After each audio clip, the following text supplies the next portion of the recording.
Selamat pagi teman-teman semua yang dikasih Tuhan, apa kabar? Selamat berakhir pekan.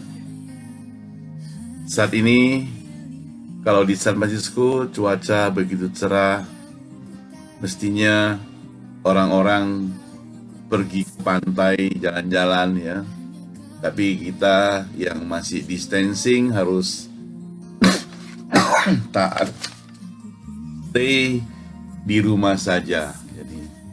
Jadi kalau di rumah saja, apa yang mau dikerjakan?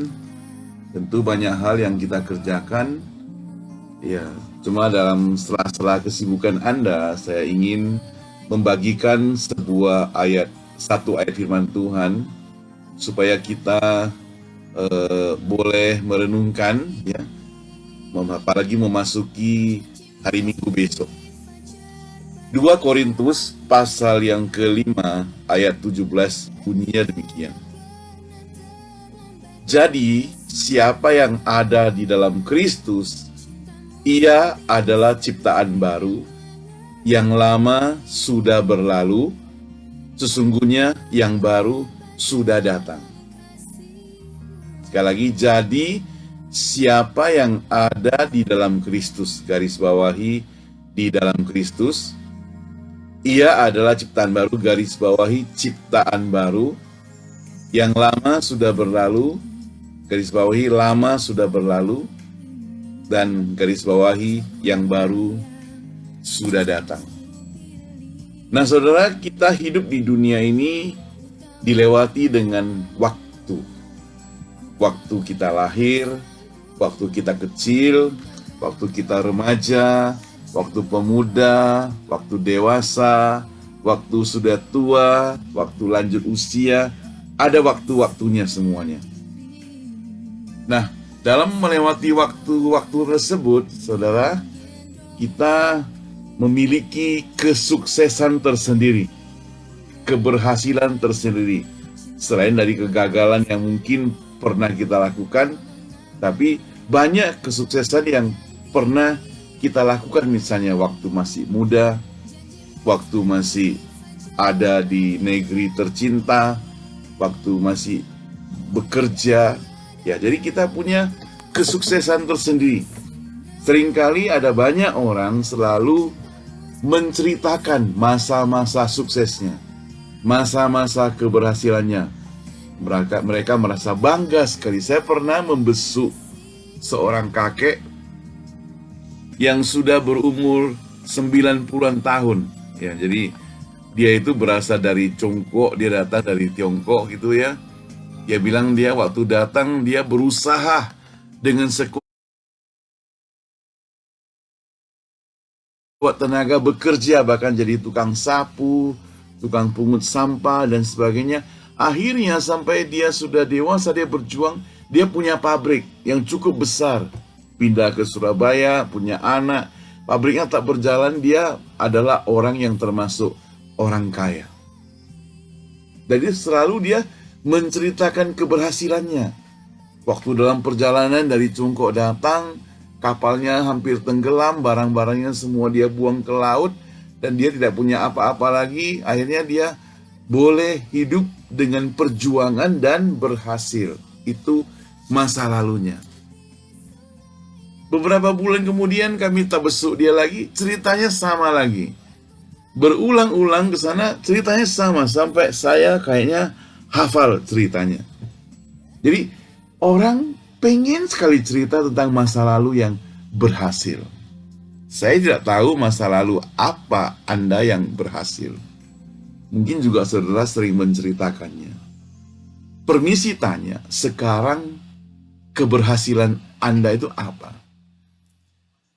Saudara, seringkali keberhasilan seseorang itu tergantung kepada money, uang, ya, harta, kekayaan. Jadi itu baru sukses. Padahal perubahan hidup dari hidup yang lama menjadi hidup yang baru itu juga merupakan kesuksesan. Firman Tuhan 2 Korintus 5 ayat 17 berbunyi, jadi siapa yang ada dalam Kristus, itu berarti ada perubahan hidupnya. Kalau dulu dia tidak berada dalam Kristus, sekarang berada di dalam Kristus. Jadi siapapun dia yang ada di dalam Kristus, dia itu sudah merupakan ciptaan baru. Ya, dia itu sudah merupakan ciptaan yang baru. Jadi dikatakan di sini, yang lama sudah berlalu, yang sudah lewat itu sudah lewat. Keberhasilan Anda pada masa lalu itu benar ada, tapi sudah lewat semuanya. Sekarang ini apa? Yang baru sudah datang. Nah, saudara, dari gambar yang saudara lihat di layar saya, kemarin kami di grup kampung saya lagi diskusi tentang bisnis, ya, mereka pada masa mendatang. Saya katakan, kalau engkau bisnis lipstick, bisnis bedak, barangkali untuk ke depan kurang begitu laku lagi gitu ya. Ibu-ibu, gadis-gadis cantik, mereka mungkin akan mengurangi pakai bedak atau mengurangi juga pakai lipstick, kecuali mereka foto-foto atau apa. Bayangkan kalau dia pakai masker, pakai lipstick, maskernya juga kecoret-coret, bukan? Atau pakai bedak juga, maskernya jadi lengket-lengket. Jadi kemungkinan besar untuk bedak, untuk lipstick, untuk yang begini-beginian itu bakal ditinggalkan. Jadi saya tulis di sini sayonara. Dan yang bakal datang adalah orang-orang akan hidup dalam kebiasaan baru yang dianggap normal adalah kemana-mana sudah pakai masker. Sekarang kan kita masih pakai masker yang sederhana lah, dari apa yang rumah sakit punya gitu ya, yang ada biru-biru itu gitu ya, masih murah meriah begitu ya. Tapi makin lama mungkin pengusaha akan mencari ide. Sekarang saja sudah ada idenya. Saya lihat di sini ya, lihat ini sudah ada masker yang bermerek Hermes. Gak tahu ini asli palsu, tapi yang pasti ada mereknya. Ada masker yang bermerek MK. Ya. Ada masker yang bermerek Louis Vuitton, itu ada harganya loh, 20 juta satu. Jadi maskernya jadi mahal-mahal, saudara. Ya, jadi kan bergengsi kan. Pakai masker apa? Merek apa maskermu? Wah, orang jadi tanya demikian. Orang nggak tanya lagi, merek apa jam tanganmu, nggak? Maskermu merek apa? Jadi itu kan satu perubahan yang baru. Jangan ngotot. Jangan ngotot tidak mau berubah. Saudara, hari ini ada orang yang selalu mempertahankan kebiasaan hidup yang lama. Saya lihat di media sosial banyak yang viral gitu ya. Ada orang ngotot tidak mau diperiksa.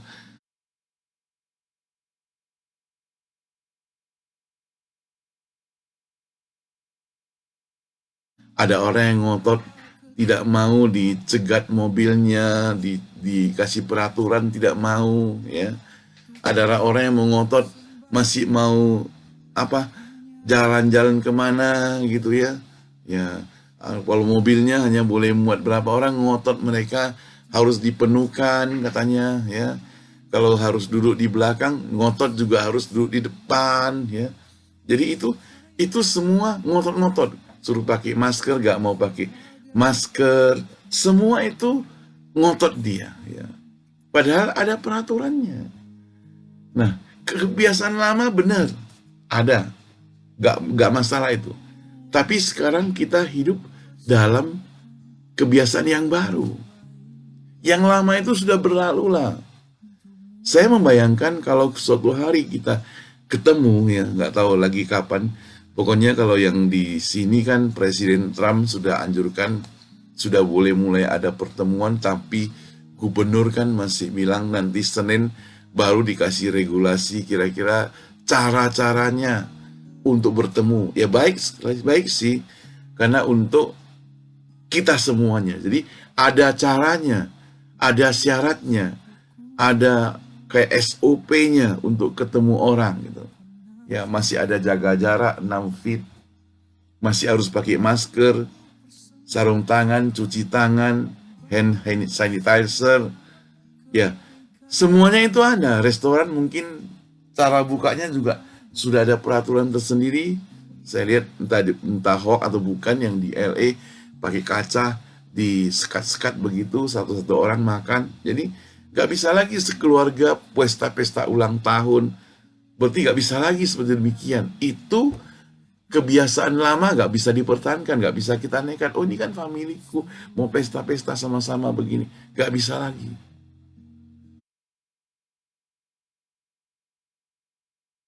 Nah, saudara yang dikasih Tuhan, jadi ini yang diajarkan oleh firman Tuhan. Kalau engkau sudah diperbaharui, hiduplah dengan hidup yang diperbaharui. Jangan mempertahankan kebiasaan lama. Saudara, seekor kerbau yang suka akan lumpur, engkau bawa pulang, engkau bersihkan, mandiin, taruh minyak wangi dan sebagainya. Engkau lepaskan dia akan kembali ke lumpur, saudara. Kenapa? Karena itu kebiasaannya di sana. Dan karena dia binatang. Dan engkau dan saya kan manusia. Manusia punya akal dan pikiran. Kalau disuruh berubah, harus berubah. Suruh taat, harus taat. Demi orang banyak. Demi semuanya. Itu sebabnya maka canangkan firman Tuhan ini. Jadi, siapa yang ada di dalam Kristus, ia adalah ciptaan baru, saudara. Yang lama sudah berlalu, sesungguhnya yang baru sudah datang. Engkau dan saya ciptaan baru. Tinggalkan yang lama. Tinggalkan yang lama. Tuhan memberkati Anda. Tuhan Yesus memberkati Anda semuanya. Sampai ketemu.